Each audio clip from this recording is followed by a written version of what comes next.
Zgjohu, hapi syt. Drita e mëngjesit depërtonte nëpër perdet e trasha, duke krijuar vija të arta mbi dy shemen prej druri.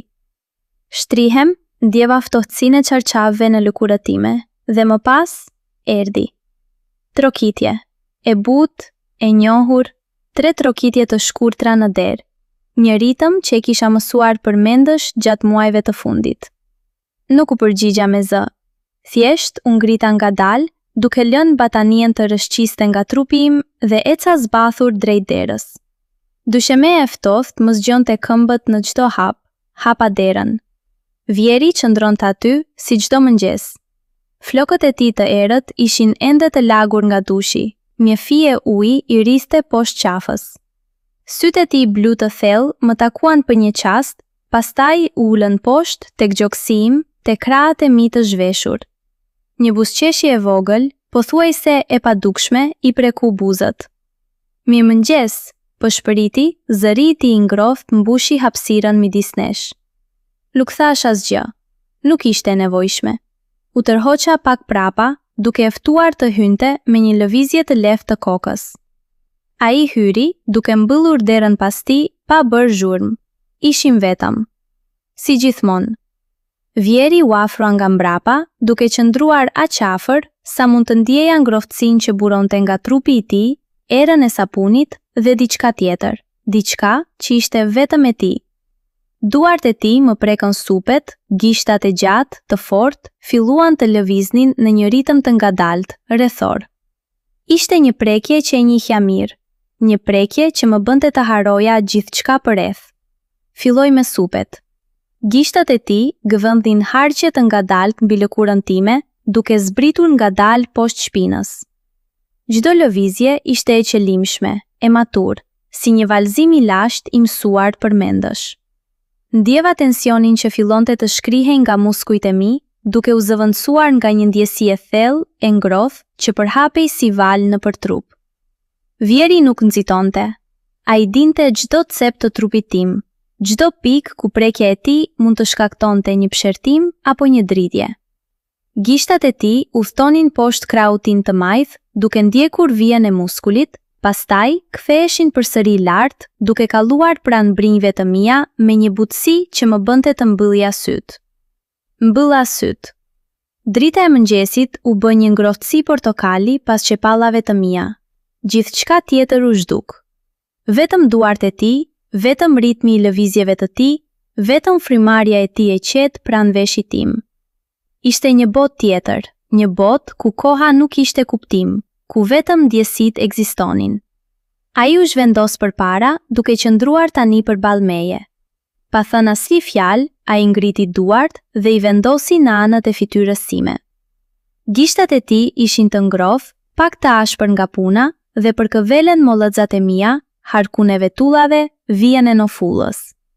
Ishte një prekje pothuajse nderuese, si ajo e dikujt që studion një vepër arti.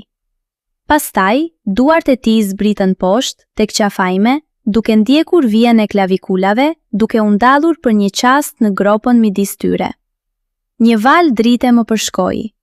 Mora frym thellë, duke ndjer gjoksin tim të shtrihej kundër duarve të tij. Po, pshertiva, zëri im mezi një fëshëlim. Por ai nuk ishte nevojë për konfirmim. Ai e dinte gjithçka. Duart e tij vazhduan rrugën, duke zbritur ngadalë poshtë barkut tim, duke ndjekur kthesat e trupit tim me një saktësi që më bënte të dridhesha. Ishte një eksplorim, një ritëm i pafund që përsëritej çdo mëngjes, por që kur nuk ndihej i njëjtë. Çdo ditë silte diçka të re, një prekje më të butë këtu, një presion më të fortë atje, një ndalesë më të gjatë në një pikë të caktuar. U leta prapa, duke u mbështetur në mur, ndërsa ai vazhdonte. Trupi im ishte si një instrument, dhe ai ishte muzikanti. Gishtat e tij luanin melodi të panjohura, duke nxjerrë tinguj nga thelësia ime që as unë nuk e dija se i kisha. Pshertimat e mia u bën më të shpeshta, frymarrja ime më e thellë. Vjeri u gjunjëzua para meje. Pash majën e kokës së tij të errët, shpatullat e tij të gjera që lëviznin me çdo lëvizje të krahave të tij. Duart e tij tani ishin te kijët e mia, duke mbështjell kockat e lexhenit me një butësi që më bëri të dridhesha. Pastaj, gishtat e tij filluan të udhtonin poshtë në pjesën e brendshme të kofshëve të mia, një zonë kaq e ndjeshme sa çdo prekje më bënte të haroja, të merrja frym. Ngrita kokën duke parë tavanin, duke u përpjekur të kontrolloja frymmarrjen time. Drita e mëngjesit tani ishte më e fortë, duke ndriçuar pluhurin që rrihte pezull në ajër. Një fije floku më ra mbi sy, por nuk lëviza për ta hequr. Nuk doja të prishja asgjë. Ai u ngrit përsëri në këmbë. Tani ishte prapa meje, gjoksi i tij i fortë duke prekur shpinën time. Krahët e tij më mbështjellën, njëri rreth belit tim, tjetri duke u ngjitur duke përkevelur qafën time, pastaj veshin tim, pastaj flokët e mi. Ishte një përqafim, por një përqafim që nuk kërkonte të mbante, por të ndjente. Një përqafim që ishte një vazhdim i ritmit, një notë tjetër në këtë simfoni të heshtur. Mbylla syt përsëri, isha e humbur.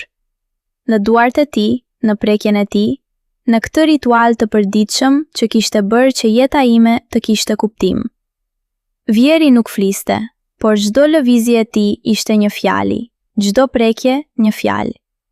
Ai po më tregonte një histori që fillonte çdo mëngjes dhe mbaronte vetëm kur ai largohej, duke lënë pas një zbrasëti që mbushej vetëm me pritjen e të nesërmes.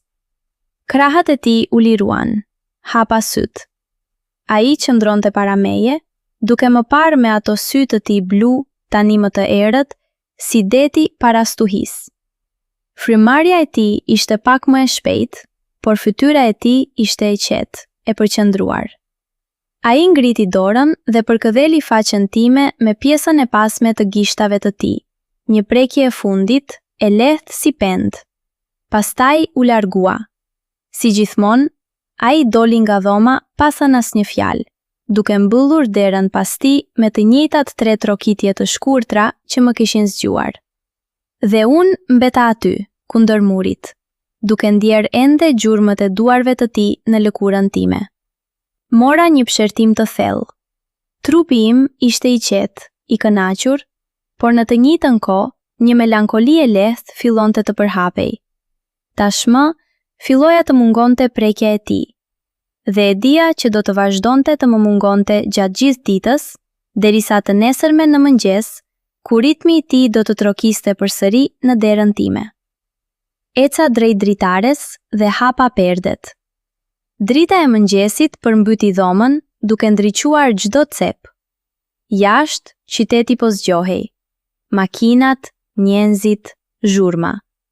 Por unë isha ende në atë botën tjetër, atë botën e krijuar nga duart e Vjerit. U veshura ngadalë, çdo lëvizje duke më kujtuar prekjen e tij. Ndërsa u lesha në tryez për të pirë kafen time të mëngjesit, një buzëqeshje e vogël më ka qurela buzët. Sot do t'ishte një ditë tjetër, një ditë e zakonshme, por mëngjesi im, ai ishte i jashtëzakonshëm.